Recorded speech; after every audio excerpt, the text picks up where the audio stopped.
2018, and I thought I'd have another webinar on boundaries. You can't have too many webinars on boundaries. And really, that's because a lot of the work that I've been thinking about and doing lately has had to do with boundaries. I think it's one of the most challenging concepts. I'm going to talk about why it's challenging as a concept, and then I'm going to talk about some reasons why it's difficult for us emotionally to maintain, to select our boundaries. And like a lot of the work that I do, I'm going to talk tonight about some not necessarily common sense ideas that you hear from pop psychology people often. I'm going to talk about kind of a deeper level of it and talk about it in a little bit of a different way. So I hope that's helpful. The first question is that I ask myself is, why are boundaries so hard for people to explain and to understand? And I think it's because, first of all, they're subjective, right? There's no right boundary for a person to have on any given topic. Everybody gets to have their own boundary, and so you can't really appeal to one person. You could talk about a person who has clear and healthy boundaries in their life, but they might have different boundaries than you, and vice versa. So there's no objective kind of standard to measure ourselves against, right? And so somebody who has good boundaries might have very different boundaries in various areas in their life that you might not have or might not appeal to. So they're very subjective. There's no one right way for us to think about a specific boundary. And they're personal. It's something that is absolutely so subjective. As a therapist, that's why it's important that the work that I do with a client is cooperative, right? It's helping them discover their own truth. And so when somebody comes to me with an opinion about a child boundary, for example, a boundary to have with their child, I'm not going to answer the question directly, not to begin with. I'm going to ask a series of questions about, what are you hoping for? What's your truth? What's your value here? What do you want to accomplish? And then start to tease out the thinking errors that go into setting and establishing a boundary.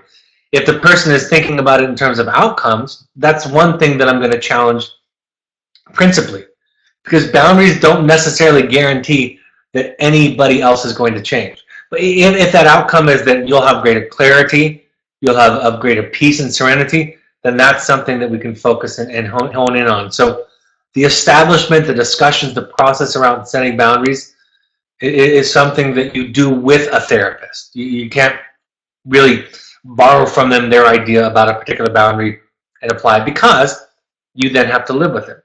So they're very personal. Shame surrounds them. We don't want to own our own boundaries, right? We don't want to own our own vulnerabilities, our own needs. We don't want to make it about us at all, right? I want to make it about you and your behavior and what you're doing right or wrong in life, the way you're treating me, the way you're acting. Instead of saying, I don't feel comfortable with this, I'm not okay with this, regardless of whether the entire world says that the way that you're treating me is appropriate or not, I'm uncomfortable with this dynamic in the relationship, and so I'm going to set this boundary. And we don't want to do that. We don't have the confidence, the sense of self, really, to do that, right? That's because, and I'm going to talk about this a lot tonight, in our lives growing up, it was more about the right way, the right thing to do, than it was about just who we were and what we felt. And our parents had to be right. And they made us wrong in various examples of behavior. And so we grew up having to justify ourselves, having to be right about the thing, instead of just be us about the thing. So there's no right way. They're personal. Shame surrounds them, right? If I have to own my own need, if I have to own my own want, I'm going to be ashamed of that. Right? I don't want to need anything or anybody. We call that the shame of dependence, right? I don't want to depend or need anything from anybody. You know, we even talk about babies that express very little rage and very little sadness, that are easy to comfort, that have very few needs. we describe those babies as good babies. We use this. This is a part of our culture, right? If I said to you, my brother just has a 3-month-old and it's a really good baby, you would know exactly what I mean. So from birth, we start to define people with fewer needs or needs that are easily met as good. Of course, the implication is to have more needs is bad. And because people, in relationship to children, because we don't want to own our own sense of inadequacy, right? If I'm a father and my child is upset, sad, hurt, frustrated, unhappy, instead of owning how that feels as a father, that I feel inadequate, that I don't feel good as a father, I make the child's needs wrong or bad. I use words like selfish, right? I try to shrink them down to a size that I can manage. I say they're overreacting. They're being too sensitive, right? So we start this process around shame, around our needs from birth, literally. And we learn that when we upset people, when we're too much for them, that we're likely to be judged, rejected, right? Dismissed. And we don't want that. That's the most frightening human interaction reaction in the world, is to be rejected. So we learn to suppress, to not take care of our needs, to not even have them. So that's where that shame comes from. And we get so lost when the other person is present. So much of the work that I do in couples therapy and in parenting education and therapy and working with kids is helping people understand the effect of the other. You know, when the other walks into the room, do you lose your sense of self? Because you're so conditioned to take their temperature, to respond to their moods, to their reactions, to their feelings and thoughts. I've given this example before, and it's happened to me hundreds, if not thousands of times, where after a discussion with a parent, we become very clear on an idea, a boundary, something that they want. We flush it out. We might even practice how to talk about it. And then they get on the phone or they have a visit with their child, and immediately they'll say, it was gone. Immediately I was challenged by the internal forces, the feelings that I had when I was in the presence of my child. Maybe the equation changes a few percentage points. Like they brought up something that I hadn't considered, hadn't thought about, or they seemed so upset, or whatever the energy is, and then they lose that. You lose your sense of self, right? And so much of the work of enlightenment, the work that we do at Evoke, is about developing a sense of self. That's not really common work out there, even for therapeutic programs and therapists, is this idea of the sense of self, developing a sense of self, not just in our children, which is fundamental, right? That's our fundamental responsibility, is to help a child develop a sense of self. But we don't even honor the parent's journey in the development of self, right? One of my most frustrating experiences, observations around parent education, comments in pop psychology around parenting, the media around parenting, is how little people honor the journey of the parent. Honor the fact that the parent comes with their own wounds, their own compromised self, and that we think we can change that, fix that, by giving them information and by making it right, instead of realizing that really the work of parent education is part education and part skill building, but a whole lot of healing. And we ought to have the same compassion for parents that are struggling that we have for children that may be even struggling at their hands, right? Because parenting wounds affect children, right? Intergenerational transmission of trauma is real. It happens in all families at varying degrees. So learning to define self, learning to, phrases like being grounded, being clear, knowing yourself. All of those speak to this idea of a sense of self, so that when somebody walks in the room, that I'm not quickly lost in that. It's like the boy that I've talked about before, who after weeks of wanting a parent phone call and me being on the fence about whether it was the right time or not, and then he got a really tough, difficult letter from his father with some really profound disclosures, honest and vulnerable disclosures from his father.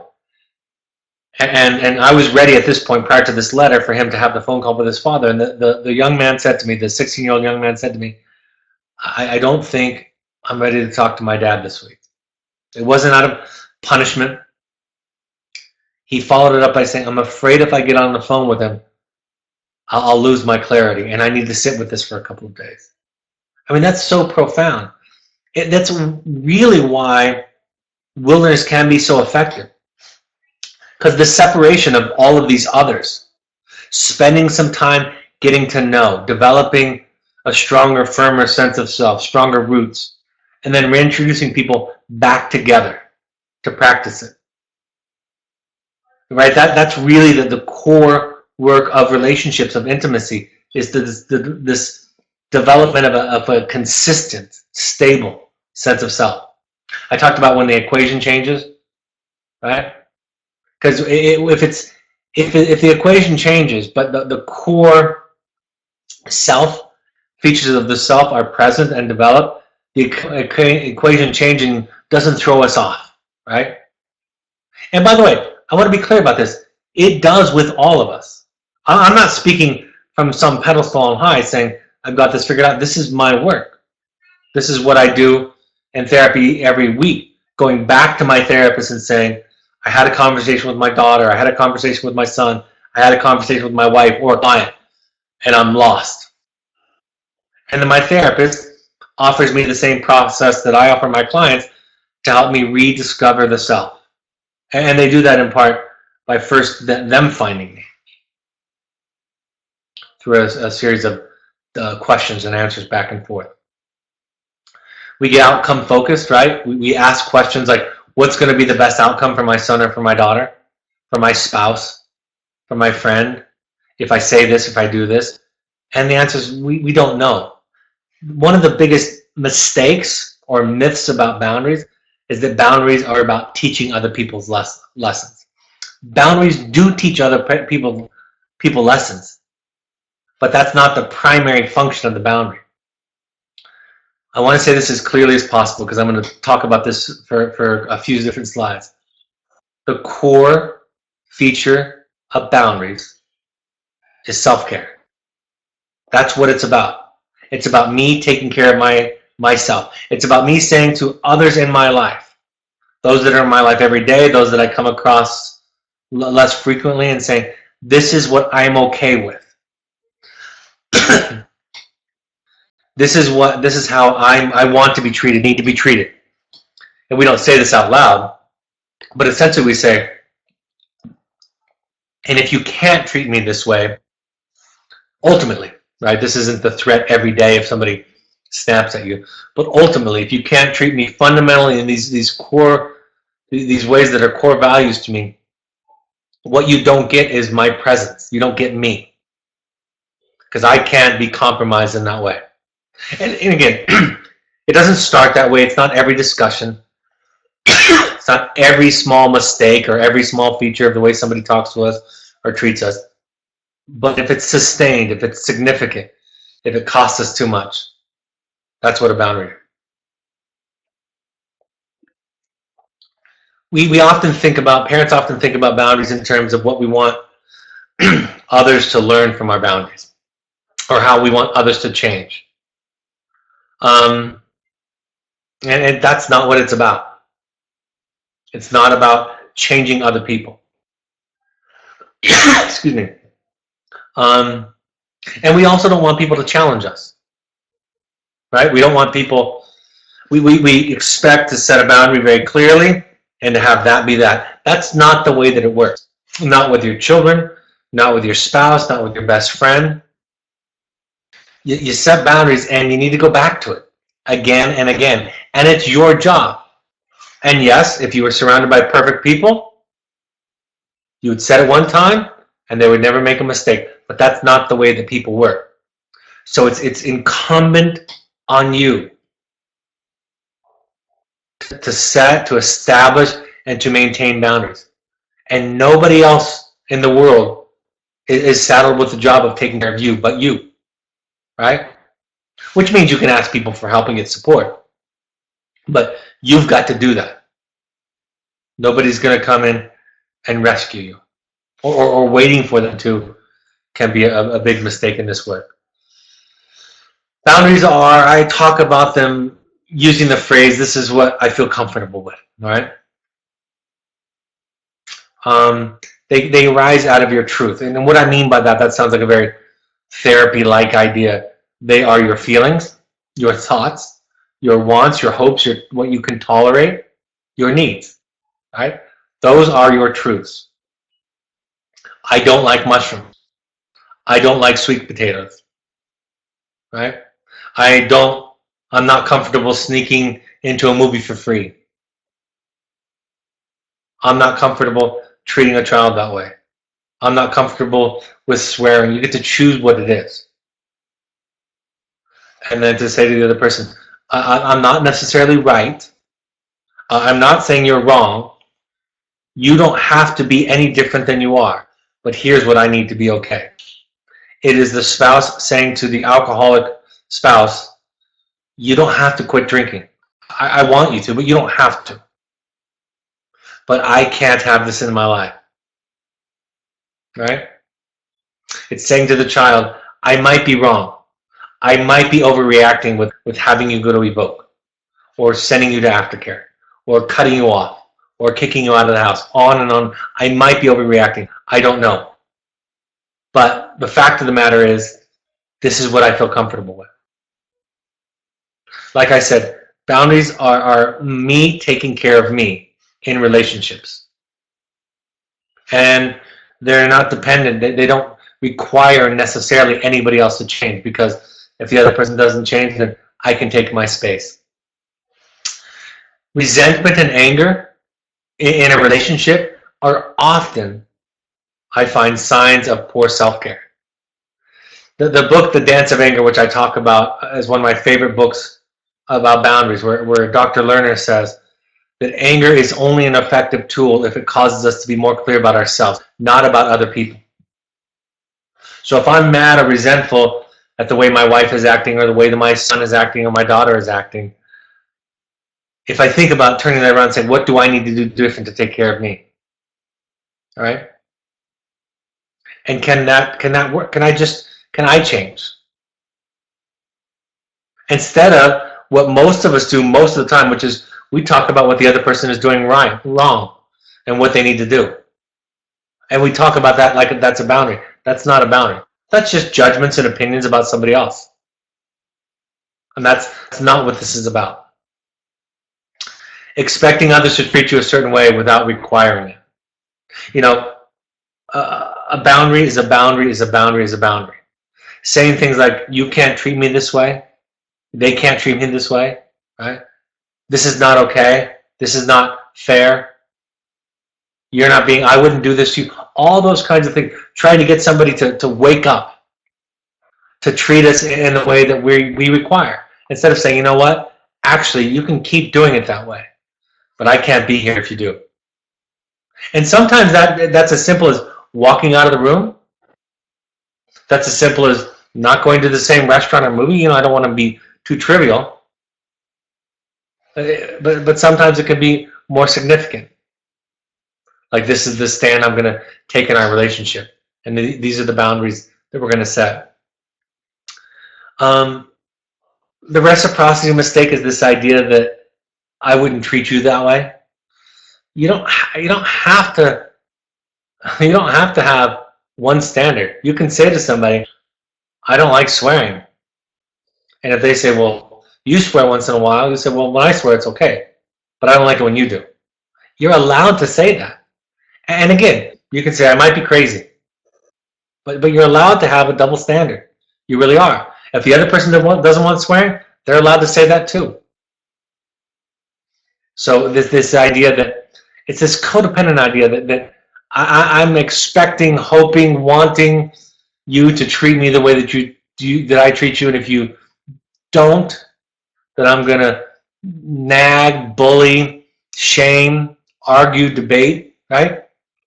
All those things we do in lieu of boundaries. Arguing, debating, nagging, guilting, shaming, um, just being relentlessly um, verbal about getting the other person to change. All of those are excuses for boundaries, not boundaries. Making it about them is a very common idea, like your behavior, that's inappropriate, you're not being kind, you're being unreasonable, you're being selfish, you're being whatever. You're being too rigid, you're being too lackadaisical as a mother, as a father, whatever it is. Instead of saying, you know what? Instead of thinking about this, you're wrong, I'm just going to tell you this is what I want. This is what I need. This is what I'm comfortable with. Taking care of yourself so your kids don't have to and that they know you're okay. You know, if we can do battle with our shame, folks, if we can do battle with the things that get in the way of our boundaries, and we can start to set boundaries, that's really what Al-Anon is about. It's not about having an alcoholic spouse or an alcoholic son or daughter. It's about getting clear with your boundaries.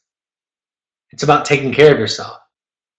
And you start to see this in people who are doing their work. You start to see them telling the truth more often, taking care of themselves. You might not agree with everything they're doing, but they're doing it. And there's something about them that's a lot more safe, right? You know that if they compliment you, they're sincere. You know that if they say they want to go out and hang out with you, that they're telling you the truth. It's uncomfortable initially for a lot of us because we're so unfamiliar with people setting healthy boundaries in our lives, telling the truth, showing up honestly, taking care of themselves, that it can be off-putting or even sometimes even feel a little bit hurtful because we're just not used to it. But that's what it really is about. That's what this work is about. That's what your work is about at Evoke and afterwards, is learning to take care of yourself so your child doesn't have to. And when you can take care of yourself, you can be there for your child, right? Instead of requiring them to be there for you. That's not really what being a child is about. And when a parent is good, is improving in their boundaries, guess what happens to a child? They have to consider the other. They actually learn empathy from this, meaning that they don't get everything that they have to learn how to deal with other people. Something my therapist says to me once in a while when I'm expressing some frustration about a family member or a loved one. They say dealing with other people is really hard, isn't it? And it's just a funny reminder to say, yeah, it is. I have to deal with other people's needs, and they don't always line up with mine. So I have to figure out how to take care of myself in that context and honor them at the same time. Again, this phrase, this is what I am comfortable with. I would encourage. It's one of the most, I think, helpful tools when you are parenting, to start to set your boundaries with, this is what I'm comfortable with. And try your best to stay away from language, ideas, concepts that are right and wrong. Try to justify your parenting decision. Tell your child why they should agree with you, why they should like it, why you're making the right decision. Rather say, I don't know. This could be wrong, I don't know. But this is what I'm going to do. This is what I feel comfortable with. It changes everything. It changes you. It changes them. You're modeling wonderful behaviors, and then they have to learn how to deal with you. The human parent that you are. The barriers, like I talked about, shame, others will push back. We want others to do for us what we need to do for ourselves. It's a very common dynamic in a codependent relationship, right?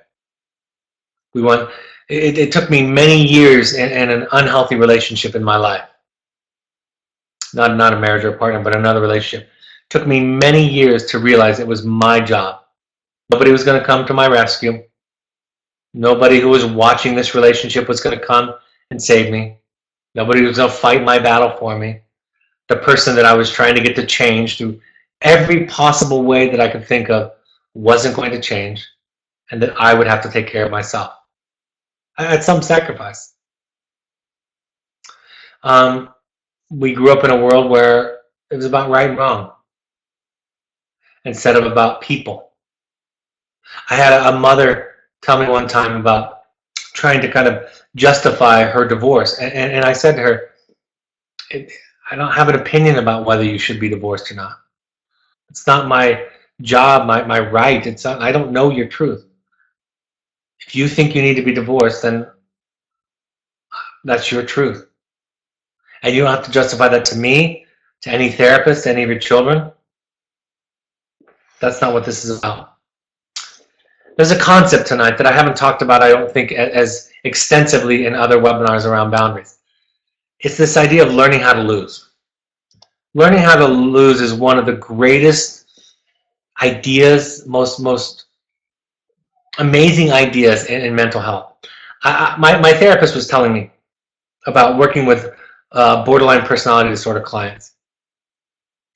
And she said that somebody who was training her, she worked at a mental health hospital, and there were a lot of them there. She said she learned from a supervisor that somebody told her one time, you can't win, you can only choose how to lose. And borderline is both a specific diagnosis, but it's also a level of functioning. There's borderline level of functioning. And then there's borderline, the diagnostic category of borderline personality disorder. And so many people, when they think in very black and white, very rigid ways, all of us under stress or duress kind of can gravitate toward that end of the functioning level, right? Our culture is very black and white, very borderline. If you're not for me, you're against me. That kind of thinking. If we adopt more often this idea of you don't get to win, you don't get to win with your children. You just get to choose how to lose. And if you get good at losing, really good at losing, you'll become an incredibly powerful parent. Which is, I don't have to be right, I can be wrong. Maybe I'm wrong. This is just me. This is just what I think and what I feel and what I need. I say to parents often, you don't get to be right anymore. And that's what I mean by this. And most parents spend a lot of energy, a lot of verbal energy, talking and teaching and reasoning to their children. My wife pointed out that I just did it this week a couple of times, telling my kids how they should feel, right? About a certain rule, a certain boundary, because that I was pretty flexible in other areas. And basically what I'm saying to them is, don't be mad. See, I'm a good dad. Like me, be happy, right? Instead of saying, I might be flubbing it up, I might be messing it up. Learn how to lose. Give up being right. It's the most powerful position that you can take. It's an unassailable position. See, the woman who leaves her alcoholic husband, the Al-Anon woman who leaves her alcoholic husband, it of course can be the other way around, gender speaking, but just using the cliche, the stereotype, the codependent woman who leaves her alcoholic husband, she gives up being right. She stops being held hostage by the idea, by the argument, by the debate that she's doing the wrong thing. Right? Getting in touch with your horrible self, your rotten self. Being okay with, maybe I'm a bad guy, maybe I'm horrible. And again, that's not a position of low self-esteem or self-worth. That is what the enlightened people talk about. That's what the Gandhis and the Mother Teresas and the the enlightened souls that have walked on the earth, they talk about their stupidity and idiocy. They're in touch with it. Instead of always trying to defend it and improve that they're worthy or right or good enough, they've become friends with their horrible self. It's been a liberating 15 or 20 years for me to become more and more comfortable with being the bad guy. And by the way, it doesn't lead to me being a worse person. It leads to me being more compassionate, more service-oriented, more kind, more patient, more empathic, more sensitive, more generous, and more loving, right? So making friends with your dark side. Carl Jung said the best way to understand somebody's darkness is to come to terms with your own. Right? That's what psychotherapy can do for you. Long-term psychotherapy. You become comfortable with the parts of yourself that you're afraid are horrible. Those become healed, but you also stop trying to be right in your relationships more and more. Stop trying to be good. You are already good. Imagine, it's one of the questions I often ask a family. If you can imagine asking yourself, what if you knew you were okay? I like the word okay. Let's say the word good. I don't like the word good, actually, even though I wrote it on this slide. If you knew you were okay in a given interaction and somebody was upset with you, frustrated with you, angry with you, whatever it is, how would you respond? And the answer is you would respond empathically, patiently, with understanding, with sensitivity, with gentleness. I use the joke you would say in your head and maybe even say out loud if the mood was right. You haven't even begun to touch on my limitations, my faults. You're just scratching the surface. But what you're really offering the other person is a right for them to feel and think what they're feeling, and the ability, the courage, the confidence to say, "I'll try and do better. I'm sorry." That's what it would be like if we knew that we were okay already. We wouldn't need to try to prove it to anybody. We wouldn't need to defend anything. We wouldn't need to be right because we would already know that we're okay. Trying to get from others what your parents should have given you, often from your children. Praise, worth, value, a self, right? Alice Miller talks about this idea that we're often trying to get from our children that which we should have gotten from our parents. This idea about my child used to look up to me. It's not their job to look up to you. It's not their job to be grateful to you. It's not their job to think you're wonderful. They will, and in most cases, but it's not their responsibility for you to feel good about you. That's work you have to do. Most likely in therapy, in a 12-step program, with some good psychoeducation. That's your work. It's not their work. And then when you're doing that work somewhere else, when you're filling up that cup somewhere else, you can be back with your child and say, what can I do to support you? How can I be there for you? Don't justify your boundary or make it about the other person's behavior. It's about just owning your stuff. You can't really choose all of your stuff because some of it was given to you and takes years, maybe a lifetime to work on and to get rid of some of your issues, your faults, your flaws, your needs, your limitations, your neuroses, but owning it. Learning to own it. And not having that ownership come with such a compromise of feeling horrible about yourself, right? Also, what that will do is that will give you much more compassion for other people too. The more you come to terms with, make friends with the dark side of yourself. So the take home, work on finding you. That's your job. Learning about your intentions, asking about what's my intention in saying or doing this thing? Where's this coming from? Oftentimes, I think it could be best worked out with the help of a professional therapist. And by the way, not all therapists can do what I talked about tonight. A lot of them might think they have the right ideas to give to you and think that they can tell you what your truth is instead of just offering you an idea, a perspective, seeing you, finding you, right? That goes back to my blog and my broadcast on what to look for in a therapist. Letting go of outcomes. Why do people from Al-Anon tell the truth more often? Because they're not trying to manage what you think or feel, right? That's why we lie, is to control other people, control what they think and what they feel, how they perceive us, how they judge us, how they value us.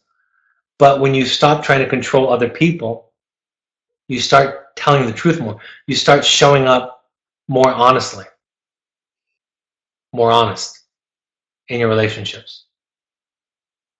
Learning to die over and over again. I debated over this phrasing, this idea in psychotherapy and spiritual growth about learning to die over and over again, learning to rediscover the deeper layers of yourself, making that your project.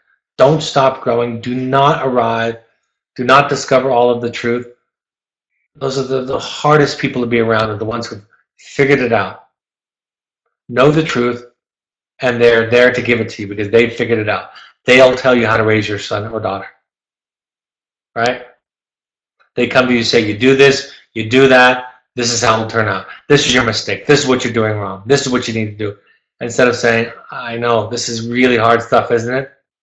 These little rascals came here to teach us something that we can barely learn.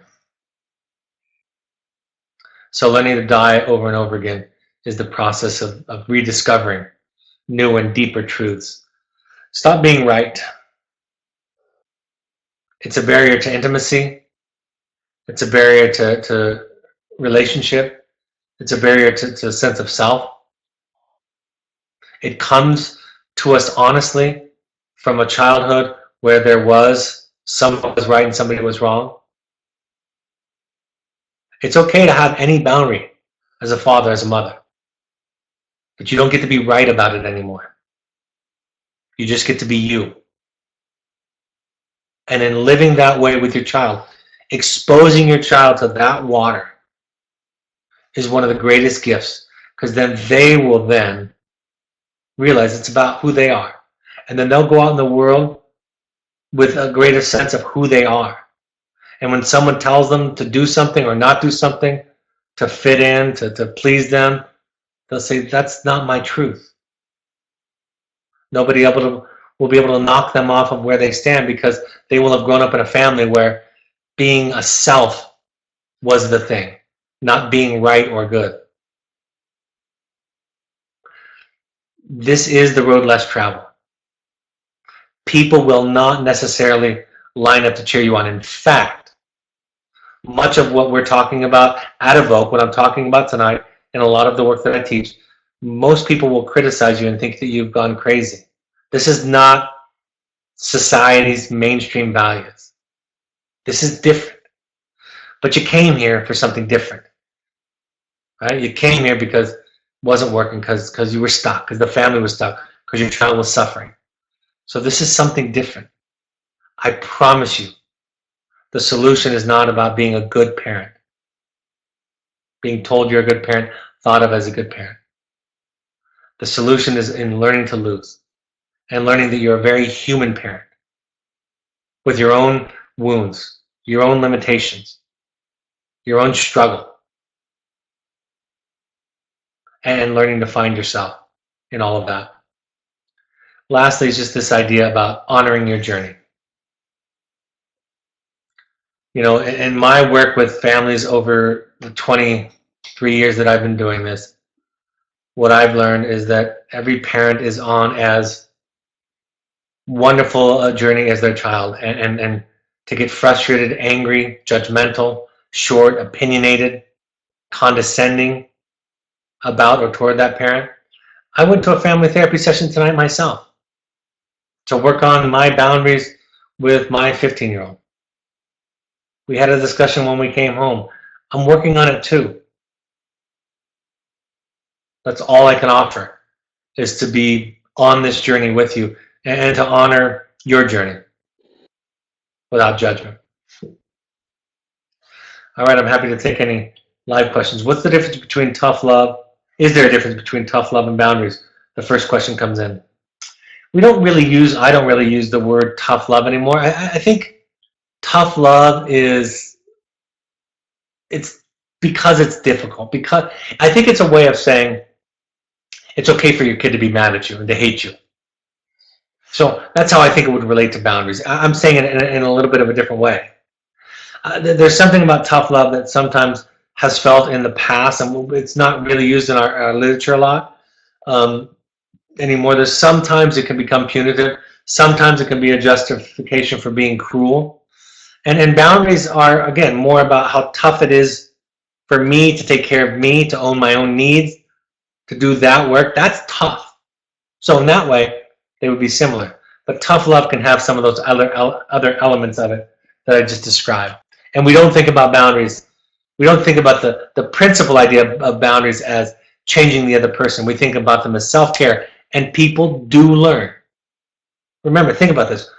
A father or a mother who goes to Al-Anon and does their work with codependency and comes home, they're more clear, they're more assertive, they're more courageous, they're more honest with their children.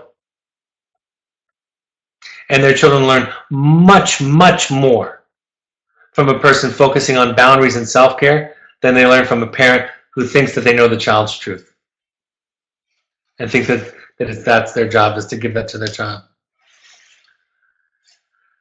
I set a boundary at Christmas, the next parent says. My son was smoking weed and drinking. I told him he could not stay in my home. He went to his paternal grandparents. 2 days later, he said I hurt him. He has no real home. No other parent would do this. It really touched on my fear of abandonment, etc. However, I was able to say, you have a home. You can stay here. However, you can't stay here if you are using. I'm not comfortable with you using. This is so tough. I left my alcoholic husband, my son's father. In some way, I feel like I'm leaving my son. All that to say thank you, as always, for this webinar. I have to hear this again and again. I continue to do my work, even recently adding EMDR. Thank you for sharing that. That's again, courageous work. And in the long run, in the long arc of the work, the people that can see us and respond to us will be in our life. That response by your son, that might be a trigger of his own trauma, and it's not true. And that's a good example of how easy it would be in that Christmas example to lose yourself. It'd be so easy to lose yourself because his trauma is being triggered, your trauma is being triggered, your shadow is being pointed out, what you don't want to be is being, all the stuff that you don't want to be is being told. You're being told that's what you are. You don't want to be an unloving, abandoning parent.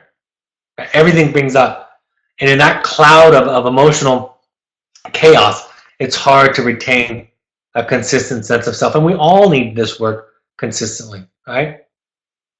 I had a professor in college tell me that someday you get to the point where you don't need therapy anymore and you shouldn't live your life in therapy. And I remember thinking, I was in college and I thought, well, that kind of makes sense. And now I think he had no idea what therapy was.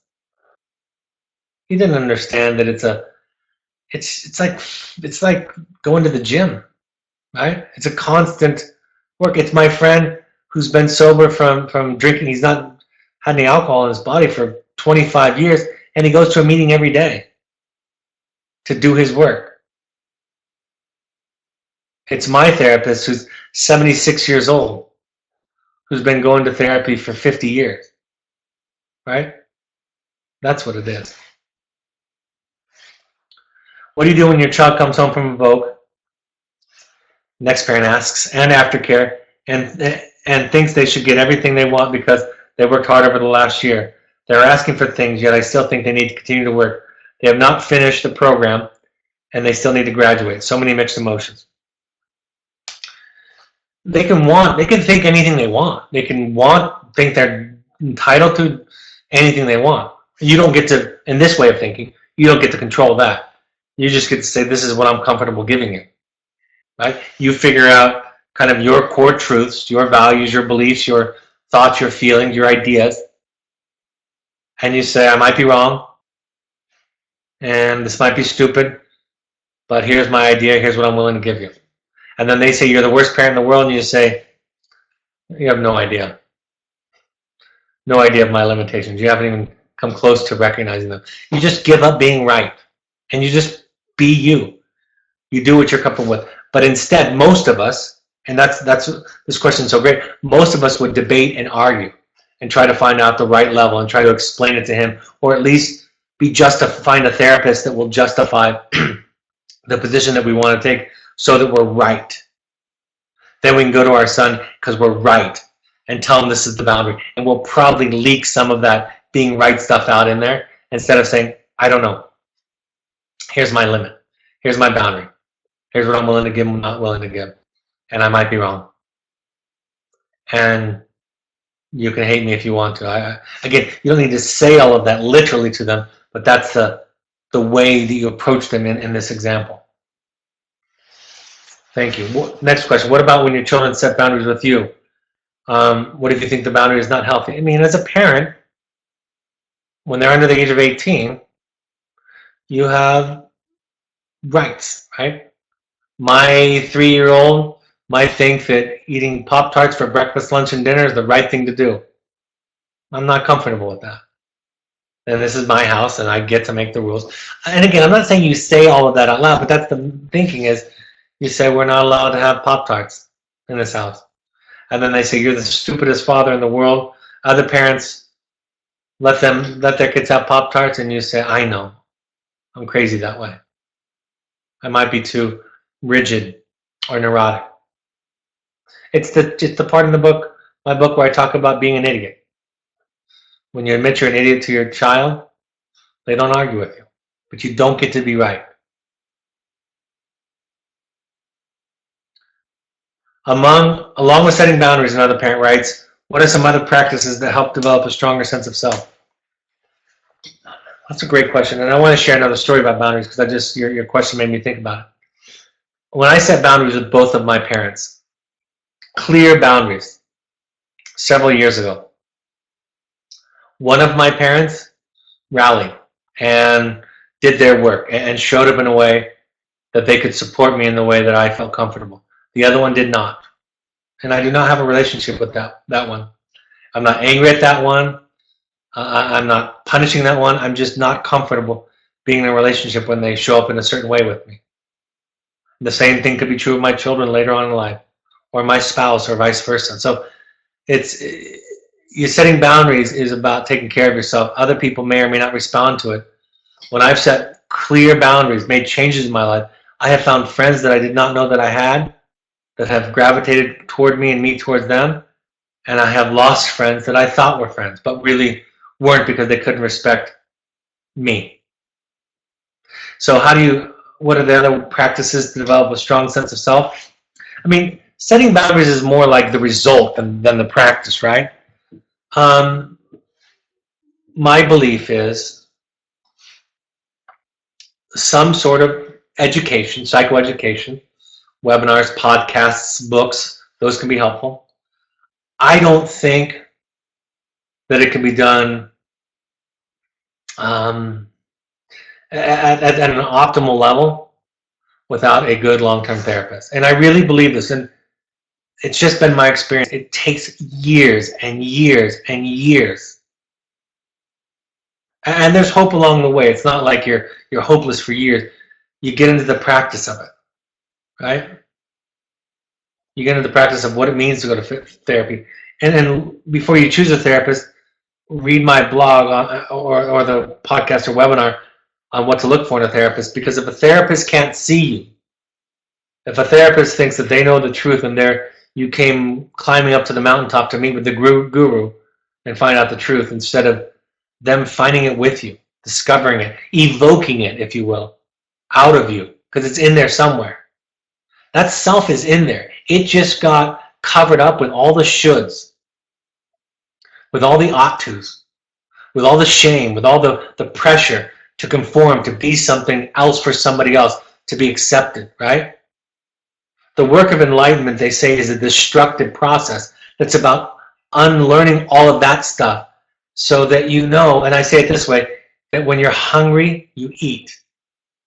When you're tired, you sleep. When you're happy, you laugh. When you want to go out with friends to dinner, you go out with friends for dinner. When you want to stay in, you stay in. But you have to do battle with your dragons, right? I love the film Finding Joe. You can rent it on Amazon or buy it. Rent it, on iTunes or buy it. I love Finding Joe because it's Joseph Campbell's idea of this idea of finding and fighting our dragons. So self-help, books, education, webinars, podcasts, other books, therapy, 12-step groups can be very helpful. Al-Anon, codependence programs, right? Because it's participation, it's relationship, it's dialoguing with somebody, right? It's hard to do that with books and podcasts alone. Those can be a part of the repertoire, but in my experience, if I were answering this question honestly, I would say go to therapy for at least 10 years. It's hard for some people because they don't experience anything as broken. I guess that's what I believe our children who are struggling and that are out of hope are here to show us. Is there's something that's not working that we need help with. I'm grateful for my children who have struggled. It's not painless. I don't look at it with joy, but I have a fundamental gratitude for what they've required me to look at. I mean, I've had the great pleasure of dealing with all of your children over these more than 2 decades, right? Because I get to deal with children who are suicidal, who are aggressive, who are self-medicating with sex or cutting or self-harm or drugs or alcohol, anxious, depressed, problem relationships, chaotic. I get to deal with them and they get to teach me. And I have to learn how to be with them in a way that's helpful. Because what they're telling all of us is, this isn't working for me. Something's broken in here. I need help. There's a hurt or a wound and it needs addressing. And I don't know how to do it. So some form of therapy or 12. I'm preferential to therapy myself, but some people get very get a lot of this work by doing their own 12-step work. Also, these intensives that we offer, Finding You, we offer the Finding You intensive. That's where this comes from. If you want to do deeper work, it can be a therapy springboard or a therapy accelerator. Another parent asked, can you address dealing with a teen who won't accept responsibility for setting his own boundaries? He spends all of his energy trying to argue that everyone around him controls him. He adopts a victim posture, does not want to take any responsibility for himself, not saying what he wants or needs. You can't argue with him. You just surrender. You just lose. Just lose it. Lose the battle. You know, the best way to help somebody who's stuck like that is to lose. Say, I can't teach you. You can't. Maybe I'm wrong. You're right. I don't know. But when we get invested in him seeing it or coming to the light, he feels that and fights against it instead of saying, okay, go ahead and live this way, think this way, see how it works. And then you set your boundaries in your life, in your family, in your home. But let go and give up and lose is how I would say to do it. And then there's nothing to fight against. You know, it's easy to do with your clients, much, much easier. And I've noticed this when I work with clients, they go at me. They go at me with what I suspect almost always is what worked for them at home.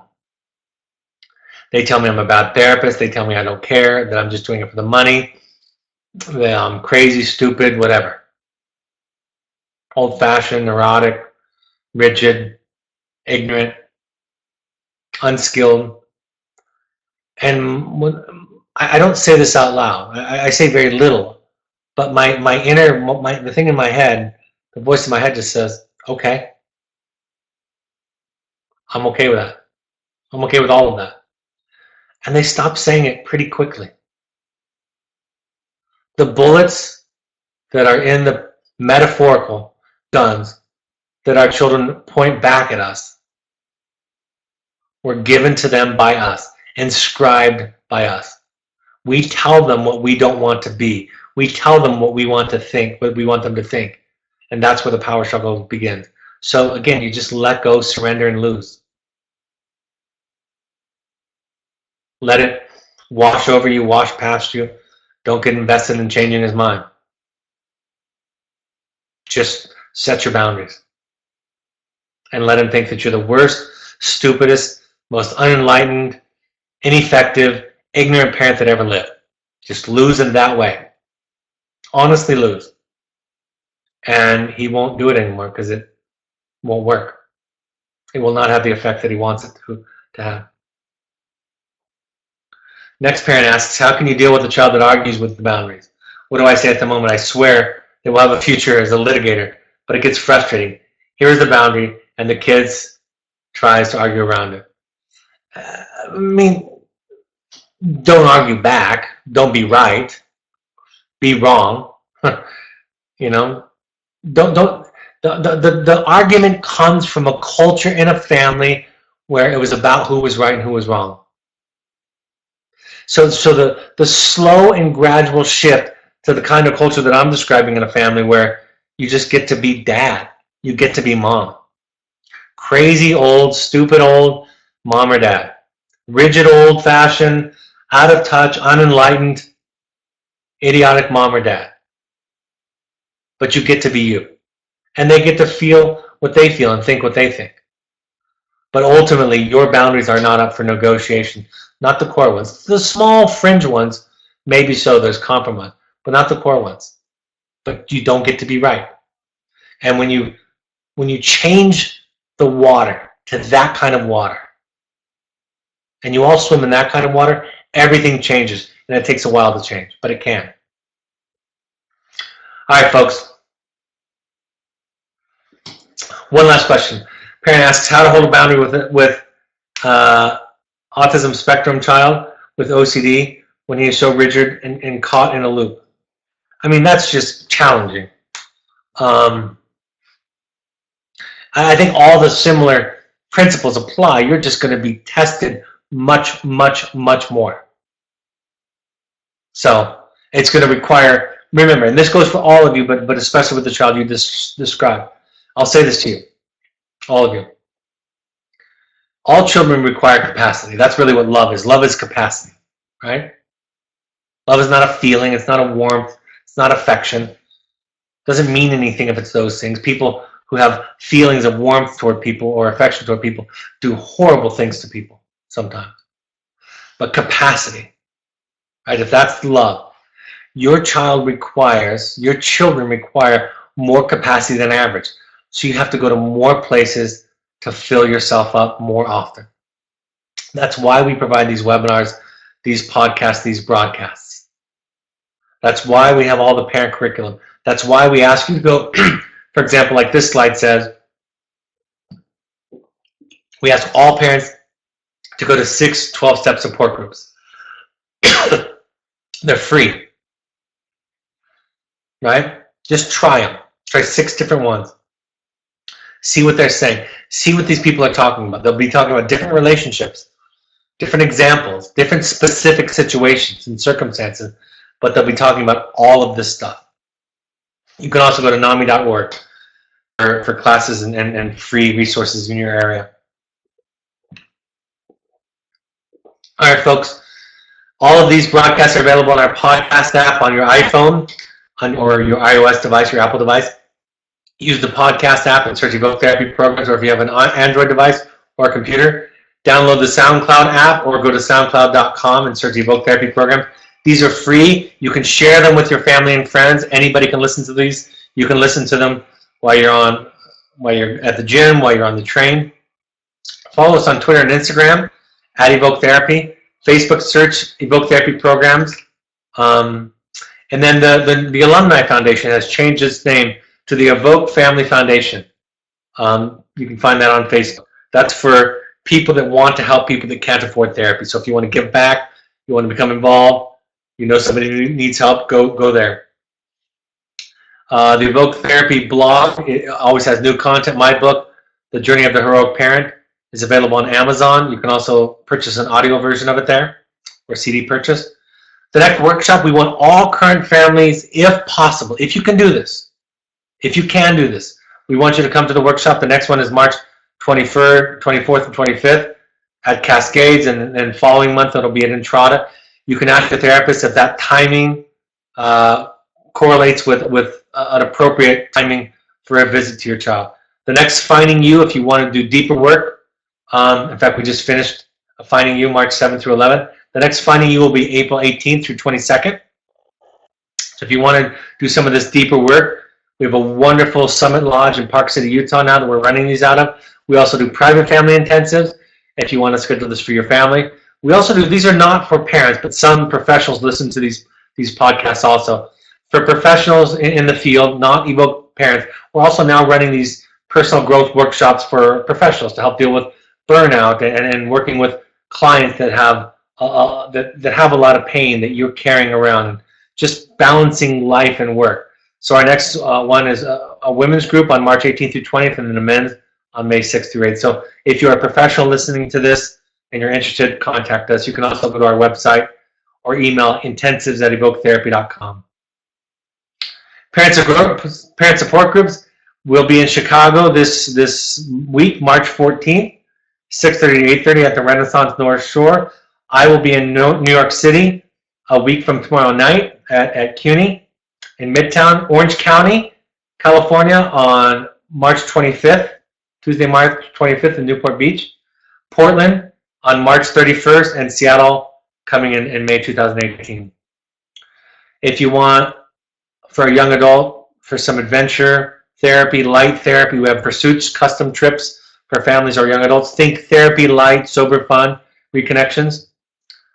All right, folks, the next webinar, the next broadcast, Evoke Therapy Programs broadcast will be Thursday, March 15th at 7 p.m. Mountain Standard Time. I'll let you know what the topic will be in the next couple of days. Thanks for joining us. Thanks for all your questions and participation. And for on behalf of your children, thanks for showing up. Thanks for being willing to do your work. There's this one idea that I have where when I'm talking to a family who's early on in the intervention process, I say to the parent, just find something to apologize for to your child. I know they're the identified patient and they clearly have a lot of problems. But the best way, the most effective way to encourage them to take down their armor is for you to take off yours. So if you can think about that idea that I've talked about tonight about learning to lose, finding that sense of self strong enough so that you can come in greater contact, make better friends with the dark side of you, the weak side of you, the flawed side of you, just find something to apologize for. That can be some of the most healing work that you do with your child. Have a great week, folks. I'll talk to you on Thursday night. Take care. Bye-bye.